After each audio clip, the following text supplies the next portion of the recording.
আমার গুরুজনেরা, আমার ভাইরা, বোনেরা, বন্ধুরা, দেখুন খুব বেশি কথার মধ্যে যাচ্ছি না। জামিরদা এর আগে বললো, সবচেয়ে বড় কথা হচ্ছে আমাদের বলার অপেক্ষা রাখে না কোন অবস্থার মধ্যে বাংলার মানুষ আছেন গত 13-14 বছর ধরে। তা আমি, আপনি, আমরা সবাই সমানভাবে জানি। এখন দেখুন এখানে দাঁড়িয়ে তৃণমূলের এই চুরিগুলোকে নিয়ে ঘন্টার পর ঘন্টা গালাগাল দেওয়া যায়। এখন থেকে যদি তৃণমূলের চুরির হিসেব দেওয়া শুরু হয় তাহলে কালকে সকাল হয়ে যাবে, তবু ওদের চুরির হিসেব দেওয়া শেষ হবে না।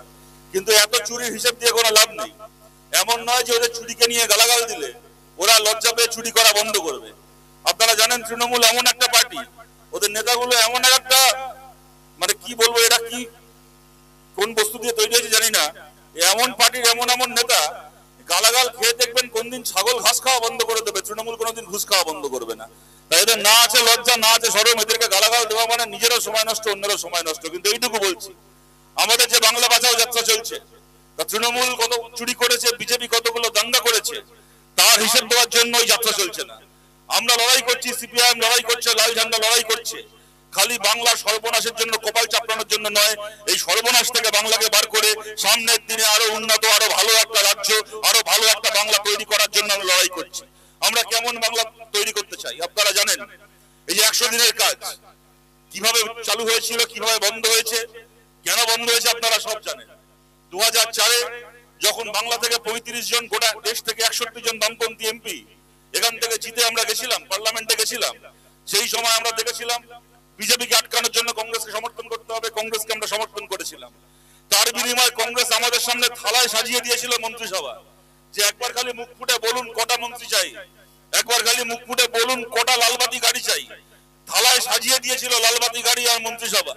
আমরা দাঁড়িয়ে বলেছিলাম আমাদের একটা মন্ত্রী লাগবে না, একটা লালবাতি গাড়ি লাগবে না, কংগ্রেসকে সমর্থন করব, আপনারা সরকার তৈরি করুন, আপনারা মন্ত্রী হন, আমাদের কি লাগবে, আমাদের গ্রাম বাংলার জন্য, গ্রাম ভারতের জন্য 100 দিনের কাজ লাগবে, আমরা ছেলে মেয়েদের জন্য আমাদের বিনা পয়সায় পড়াশোনা লাগবে, আদিবাসী মানুষের জন্য অরণ্যের অধিকার লাগবে। আমরা তার বিনিময়ে কংগ্রেসকে সমর্থন করেছিলাম। কোন স্বর্গ থেকে ঠাকুর দেবতা এসে এই 100 দিনের কাজ দিয়ে যায়নি। এই 100 দিনের কাজ আমাদেরকে লড়াই করে চালু করতে হয়েছিল। আজকে আমাদের খারাপ লাগে যখন দেখি গোটা দেশে 100 দিনের কাজ হয়, খালি বাংলায় বছরের পর বছর বন্ধ হয়ে পড়ে থাকলো 100 দিনের কাজ। যে বামপন্থীরা একদিন চালু করেছিল, সেই বামপন্থীদেরকে লড়াই করে, সুপ্রিম কোর্টে লড়াই করে 100 দিনের কাজ বাংলায় আবার চালু করাতে হয়েছে। কিন্তু আপনারা জানেন বাংলার বাকি জেলাতে চালু হলে 4টে জেলা, তার মধ্যে একটা জেলায় মালদা, মালদা, পূর্ব বর্ধমান, দার্জিলিং, হুগলি, এই 4টে জেলায় আদালতের রায়তে বলা আছে এই 4টে জেলাতে 100 দিনের কাজ এখনো শুরু করা যাবে না। মালদা 100 দিনের কাজ শুরু হচ্ছে না। কেন শুরু হচ্ছে না? হাতে নাতে ধরা পড়েছে এদের চুরি, হাজার হাজার কোটি কোটি টাকার চুরি। মোদী সরকার, কেন্দ্রের সরকার, মমতা ব্যানার্জির সরকারকে ফাইন করেছে, একটা মুখ থেকে একটা শব্দ না করে 100 দিনের কাজের যে চুরি হয়েছে মালদায়, তার জন্য মমতা ব্যানার্জি কোটি কোটি টাকা ফাইন দিয়েছে মোদী সরকারকে। কেন? আমাদের ট্যাক্সের টাকা থেকে কেন জরিমানা দিয়েছে? মালদার সাধারণ মানুষের ট্যাক্সের টাকা থেকে কেন জরিমানা দিয়েছে? আর যখন আমরা এখানে সভা করছি, এখন মমতা ব্যানার্জি মালদা এসছেন, চাঁচলে সভা করছেন, আমরা দাবি করছি আপনি মমতা ব্যানার্জির ক্ষমতা থাকলে চাঁচলের সভায় দাঁড়িয়ে বলুন মালদার মানুষের টাকা থেকে আপনি জরিমানা দিয়েছেন কেন? মালদার কোন সাধারণ মানুষ চুরি করেছে? মালদার কোন সাধারণ মানুষ 100 দিনের টাকা খেয়েছে? আরে মালদায় দাঁড়িয়ে তো 100 দিনের টাকা চুরি করেছে আপনার দলের ওই সাবিনা আর রহিম বক্সি আর কৃষ্ণেন্দুর মতো চোরগুলো টাকা চুরি করেছে। ওই চোরগুলো টাকা চুরি করেছে। রহিম বক্সি, সাবিনা ইয়াসমিনদের, কৃষ্ণেন্দুদের সম্পত্তি হয়েছে, চুরির টাকা বামাল দিয়ে ওরা ভোগ করছে, আর মানুষের পকেট থেকে সেই টাকার জন্য জরিমানা গেছে। তারপরে মালদা 100 দিনের কাজ চালু হয়নি। আমরা বলছি, আমরা বামপন্থীরা, আপনারা জানেন তৃণমূল যতবার জিতবে, যতবার ওরা যে ক্ষমতায় আসবে, এরকম হাজার মিটিং হবে, হাজার মিছিল হবে, আদালতে মামলা হবে, মোকদ্দমা হবে, সব হবে, কিন্তু 100 দিনের কাজ কাজের মতো করে হবে না। আমরা বামপন্থীরা বলছি আমাদের পাশে দাঁড়ান। যে যে কেন্দ্রে, যে যে এলাকায় বামপন্থীরা জিতবে, কোন তৃণমূলের নেতার বাপের ক্ষমতা হবে না কারোর কাছে গিয়ে বলে তোমার জব কার্ডটা আমার কাছে জমা রাখো, তোমার ব্যাংকের পাসবই আমাকে দাও, টাকা জমা পড়বে, আগে টাকা আমি তুলবো, আমি আমার কাটমানি রেখে তোমাকে টাকা দেবো কিছু। কোন তৃণমূল নেতার বাপের ক্ষমতা হবে না আপনার কাছে আপনার জব কার্ড আর ব্যাংকের পাসবই চাই। আমরা বামপন্থীরা চাই, আমরা বামপন্থীরা পারি স্বচ্ছভাবে 100 দিনের কাজকে চালাতে। আমরা বামপন্থীরা একমাত্র আমাদের ক্ষমতা আছে পশ্চিমবাংলা স্কুলের চাকরি স্বচ্ছভাবে দিতে। আমরা এখন যখন সভা করছি, গোটা রাজ্যের ছেলে মেয়ে 32,000 ছেলে মেয়ে তাকিয়ে আছে কলকাতা হাইকোর্টের দিকে। হাইকোর্ট থেকে রায় আসার কথা, যেরকম ভাবে সেকেন্ডারি চাকরি বাতিল হয়েছে, প্রাইমারির 32,000 চাকরি সেইগুলো থাকবে নাকি চলে যাবে? 1000টা মিটিং হবে, 1000টা মিছিল হবে, তবু কখনো সরকারি চাকরির মতো করে হবে না যতদিন মমতা ব্যানার্জি এই চোরেদের মন্ত্রিসভা চালাচ্ছে। আমরা বামপন্থীরা পারি সৎভাবে সরকারি চাকরিকে আবার পশ্চিমবাংলায় ফেরাতে, এবং স্কুলে স্কুলে ঠিকভাবে শিক্ষক নিয়োগ হোক। খালি যাদের ছেলে মেয়েরা যাদের চাকরি পাওয়ার কথা তারা যাতে ভালো করে চাকরি পায় তার জন্য নয়, আমাদের ঘরের যে ছোট ছোট বাচ্চাগুলো স্কুলে পড়তে যাচ্ছে তারা যেন ঠিক মতো করে শিক্ষা পায়, তার জন্য এই নিয়োগ আমরা চালাতে পারি। আমরা বলছি আমাদের পাশে দাঁড়ান।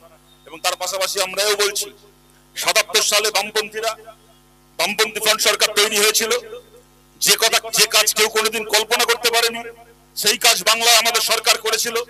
12 ক্লাস পর্যন্ত অবৈতনিক শিক্ষা। আমরা এইবার বলছি আজ থেকে কয়েক মাস পরে বিধানসভার ভোট হবে, মানুষ যদি আবার আমাদেরকে আশীর্বাদ করেন, দায়িত্ব দেন, এর আগের বার বামফ্রন্ট সরকার পশ্চিমবাংলায় 12 ক্লাস পর্যন্ত শিক্ষাকে বিনা পয়সায় করে গেছিল। আমাদের পরের লক্ষ্য হবে, আমাদের পরের কাজ হবে পশ্চিমবাংলায় মাস্টার ডিগ্রি পর্যন্ত সরকারি কলেজে বিশ্ববিদ্যালয় শিক্ষাকে বিনা পয়সায় করা। আমাদের রাজ্যের ছেলে মেয়েদের পা থাক মাটিতে, মাথা আকাশকে স্পর্শ করুক। 12 ক্লাস থেকে মাস্টার ডিগ্রি পর্যন্ত ছেলে মেয়েরা বিনা পয়সা যাতে পড়াশোনা করতে পারে তার ব্যবস্থা আমরা করব। প্রত্যেক দিনকার মজুরি আপনারা দেখছেন, মাটি কাটার জন্য, বাড়ি তৈরির কাজ করার জন্য, ঠিকের কাজ করার জন্য গ্রামকে গ্রাম খালি হয়ে যাচ্ছে। উড়িষ্যায়, কেরালায়, তামিলনাড়ুতে ঘরে ঘরে লোকজন চলে যাচ্ছে কাজ করতে। বাংলায় কাজ নেই, কাজ করলেও তার কোনো মজুরি নেই। 200 টাকা 250 টাকা দিন মজুরি, তার থেকেও 1 টাকা তৃণমূলকে তোলা দিতে হবে। 500 টাকা 600 টাকা মজুরির জন্য অন্য রাজ্যে কাজ করতে যাচ্ছে, গ্রামকে গ্রাম খালি হয়ে যাচ্ছে। আমরা বলছি যদি মানুষ আমাদেরকে আশীর্বাদ করেন, দায়িত্ব দেন, আমাদের প্রথম কাজ হবে পশ্চিম বাংলায় যে কাজ আমরা কেরালায় আমাদের সরকার করেছে বাংলাতেও সেই কাজ করা। অন্তত পক্ষে 750 টাকা প্রত্যেক দিনের দিন মজুরি। একদিন কাজ করলে অন্তত পক্ষে 750 টাকা মজুরি। কি সরকারি কাজ, কি বেসরকারি কন্ট্রাক্টরের কাজ, এই আইন আমরা পশ্চিম বাংলায় করতে চাই। এবং পশ্চিম বাংলায় যারা চাকরি করছেন, কি সরকারি কি প্রাইভেট, গোটা দেশে এবং গোটা বাংলায় আপনারা দেখছেন পার্মানেন্ট চাকরি বলে এখন কোনো চাকরি নেই কার্যত। যেখানে দেখবেন কন্ট্রাকচুয়াল কাজ। কেন্দ্রের সরকারের ব্যাংক, রেল, পোস্ট অফিস থেকে শুরু করে রাজ্যের সরকারের পরিবহনে, পঞ্চায়েতে, মিউনিসিপ্যালিটিতে, স্কুলের চাকরি প্যারা টিচার দিয়ে চলছে, এমনকি পুলিশের চাকরি তাও চলছে সিভিক ভলেন্টিয়ার দিয়ে। পার্মানেন্ট চাকরি বলে কোনো চাকরি নেই। 8,000 টাকা, 10,000 টাকা, 12,000 টাকা মাইনের কাজ করতে হচ্ছে হাজার হাজার লাখ লাখ ছেলে মেয়েকে আমাদের রাজ্যে। আমাদের দেশের সুপ্রিম কোর্ট সে 2016 সালে রায় দিয়েছে সম কাজে সম মজুরি দিতে হবে। এতগুলো বছর চলে গেল, এদের হাতে সংখ্যা আছে, ক্ষমতা আছে, ক্ষমতার জোরে এরা কি না করেছে। কখনো নোট বাতিল করেছে, কখনো এনআরসি করেছে, কখনো এসআইআর করেছে। এখানে মমতা ব্যানার্জি ক্ষমতার জোরে বিরোধী শূন্য পঞ্চায়েত পুরসভা চালাচ্ছে, সব করেছে। কিন্তু কন্ট্রাকচুয়াল চাকরিগুলোকে পার্মানেন্ট করার আইন করতে পারতো, সেই আইনেরা করেনি। আমরা বলছি যদি বাংলার বিধানসভায় আমাদের কণ্ঠস্বর পৌঁছয়, আমাদের দাবি হবে পশ্চিম বাংলার বিধানসভায় আইন পাশ করাতে হবে যাতে বাংলার যে হাজার হাজার লাখ লাখ কোটি কোটি ছেলে মেয়ে কন্ট্রাকচুয়াল কাজ করছে, চাকরির কোনো স্থিরতা নেই, আজকে কাজ থাকলে কালকে কাজ নেই, যে কোনো সময় ছাঁটাই, ছুটি ছাটা বলে কোনো জিনিস নেই, শরীর খারাপ হলে বাড়িতে থাকবেন, পরের দিন শুনবেন কাজ চলে গেছে। পশ্চিম বাংলার বিধানসভায় দাঁড়িয়ে আমাদের লড়াই হবে বাংলার বিধানসভায় সম কাজে সম মজুরির আইনকে পাশ করানো, যাতে সমস্ত কন্ট্রাকচুয়াল চাকরিকে পশ্চিম বাংলায় পার্মানেন্ট করতে বাধ্য হয় মালিক। 6 মাস থেকে 1 বছরের মধ্যে কি সরকারি কি বেসরকারি চাকরি তাকে পার্মানেন্ট করতে হবে। প্রভিডেন্ট ফান্ড দিতে হবে, পেনশন দিতে হবে, শরীর খারাপ হলে তাকে মেডিক্লেম দিতে হবে। এমনকি সিভিক ভলেন্টিয়ার ভাই বোনরা যারা রয়েছেন, যারা এখানে থেকে দূর থেকেও যারা আমাদের কথা শুনছেন, এই যে বিভিন্ন পোর্টাল থেকে শুরু করে মিডিয়ার বন্ধু বান্ধব, সোশ্যাল মিডিয়ায় যারা আপনারা ভিডিও করছেন, তাদের মাধ্যমে গোটা বাংলায় যারা সিভিক ভলেন্টিয়ারের কাজ করছে, আমরা তাদের কাছে ওই বার্তা দিতে চাই যে সিভিক ভলেন্টিয়ারের কাজ যারা করছেন তারা কেউ আমাদের শত্রু নন, তারাও সাধারণ ঘরের সাধারণ ছেলে মেয়ে। আজকে 12 বছর ধরে, 13 বছর ধরে তারা ওই 9,000 টাকা, 10,000 টাকা, 12,000 টাকা মাইনের কাজ করছেন। 6 মাস কাজ করলে যেখানে একটা চাকরি পার্মানেন্ট হওয়ার কথা, আজকে এই ভাই বোনগুলো 13 বছর ধরে রাস্তায় দাঁড়িয়ে আছে, 14 বছর ধরে রাস্তায় দাঁড়িয়ে আছে, তাদের কাজ পার্মানেন্ট নয়। তৃণমূলের হয়ে ভাড়া কাটতে পারলে তোমার কাজ থাকবে, তৃণমূলের কথায় না চললে কালকে কাজ থাকবে না। ওই সিগন্যালে দাঁড়িয়ে লরি থেকে পয়সা তুলতে পারলে তোমার কাজ থাকবে, পয়সা তুলতে না পারলে কাজ থাকবে না। আমরা বলছি সিভিক ভলেন্টিয়ার ভাই বোনদেরকেও বলছি, এই বন্দি দশা থেকে আমরা আপনাদেরকে মুক্ত করতে চাই এবং আমরা বামপন্থীরা চাই, আমরা লড়াই করছি, আমরা লড়াই করব, আমাদের এই লড়াই আমরা বিধানসভার ভেতর নিয়ে যেতে চাই। পশ্চিম বাংলায় নতুন রিক্রুটমেন্টের আইন এনে সিভিক ভলেন্টিয়ারের চাকরিকেও স্থায়ী পার্মানেন্ট সরকারি চাকরির মর্যাদা আমরা দিতে চাই। আমরা বলছি না যে সিভিক ভলেন্টিয়াররা কালকেই পুলিশ হয়ে যাবে, সিভিক পুলিশের চাকরি সিভিক ভলেন্টিয়ারের চাকরিও পুলিশ ডিপার্টমেন্টের আওতায় ভুক্ত একটা স্বাধীন সরকারি চাকরি হবে। সিভিক ভলেন্টিয়ার ভাই বোনদেরও পেনশন থাকবে, প্রভিডেন্ট ফান্ড থাকবে, তাদেরও মেডিক্লেম থাকবে, তারাও ডিএ পাবে। একটা নির্দিষ্ট বয়সে রিটায়ারমেন্টের আগে তাদেরকে ইচ্ছে মতো ছাঁটাই করা যাবে না।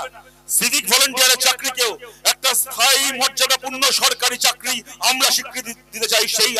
সেই আইন আমরা পশ্চিম বাংলায় আনতে চাই।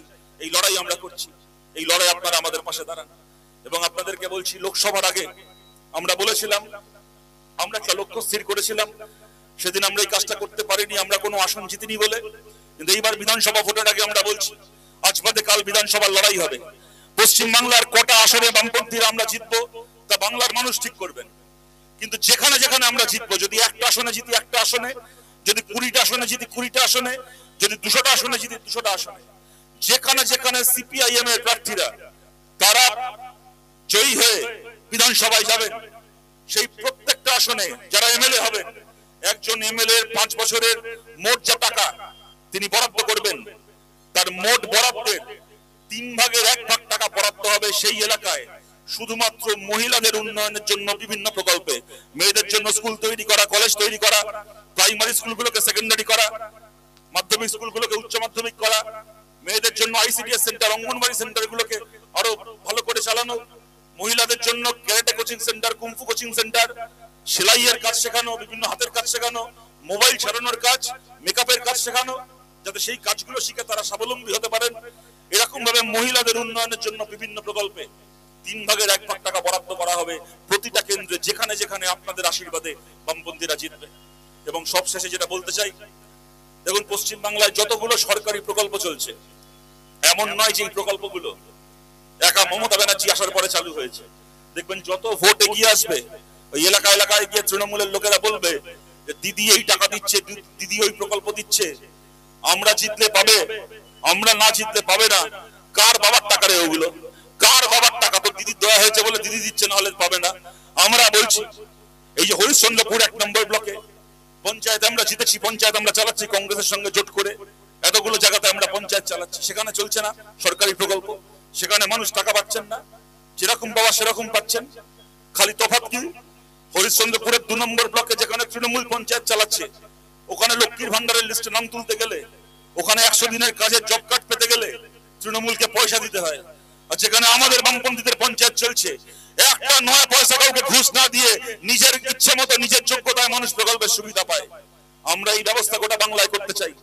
কোনো ভয় পাবেন না, কোনো প্রকল্প বন্ধ হবে না, প্রকল্প যেমন চলছে তেমন চলবে, টাকা যেমন পাচ্ছেন তেমন পাবেন, ইচ্ছে ভালোভাবে পাবেন। প্রত্যেকটা খাতে টাকার বরাদ্দ বাড়বে, প্রতিটা খাতে টাকার বরাদ্দ বাড়বে। খালি কি বন্ধ হবে? বামপন্থীরা জিতলে আপনি একটা মিটিং এ যাবেন, মিছিলে যাবেন, তবে আপনার লিস্টে নাম উঠবে, নাহলে লিস্ট থেকে নাম কাটা যাবে। এই তৃণমূলের গোলামি বন্ধ হবে। তৃণমূলকে টাকা দিলে আপনার নাম উঠবে, তৃণমূলকে টাকা না দিলে আপনার লিস্ট থেকে নাম কাটা যাবে।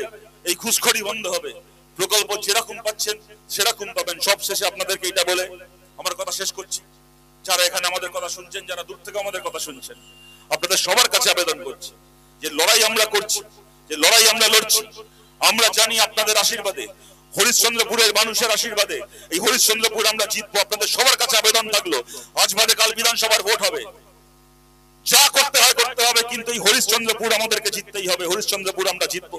এবং আপনাদের কাছে আবেদন করছি, আপনাদের সবাইকে বলছি, কোন রকম ভয় ভীতি চোখ রাঙানিকে পাত্তা দেবেন না। ওই জানবেন গায়ের জোরে ওই গুন্ডা পাঠিয়ে দাদাগিরি করে পুলিশকে দিয়ে 2-4টে বুথকে দখল করে ওরা চেষ্টা করবে হরিশ্চন্দ্রপুরকে জোর করে জেতার। আপনাদের সবার কাছে আবেদন করছি, ওরা যে ভাষা বোঝে ওদের সঙ্গে ভোটের দিন সেই ভাষায় কথা বলে বুথগুলোকে রক্ষা করে ওদের হাত থেকে হরিশ্চন্দ্রপুরকে ছিনিয়ে নিতে হবে। এবং তার জন্য আপনাদেরকে বলছি, মামলা মোকদ্দমা, পুলিশের হয়রানি, কোনো কিছুকে ভয় পাবেন না। ওরা যত পারে মামলা করুক, যাবতীয় মামলা মোকদ্দমা পুলিশ কেস বুঝে নেওয়ার দায়িত্ব আমাদের, দায়িত্ব পার্টির দায়িত্ব। প্রতিটা মামলা মোকদ্দমা পুলিশ কেস বুঝে নেওয়া ধন্যবাদ। আমাদের একজন কমরেডের একটা আঁচড় কাটতে পারবে না কারো গায়ে। মামলা মোকদ্দমা পুলিশ কেস কাহানি যা বোঝার আমরা বুঝবো, কিন্তু যেমন ভাবে লড়াই করতে হয় তেমন ভাবে লড়াই করে হরিশ্চন্দ্রপুরকে তৃণমূলের হাত থেকে ছিনিয়ে নিয়ে এই মাটিতে লাল পতাকা ওড়াতে হবে সামনের বিধানসভা ভোটে। আপনাদের কাছে এই আবেদন রেখে আপনাদের সবাইকে ধন্যবাদ জানিয়ে আমার কথা শেষ করছি। ভালো থাকবেন সবাই, নমস্কার।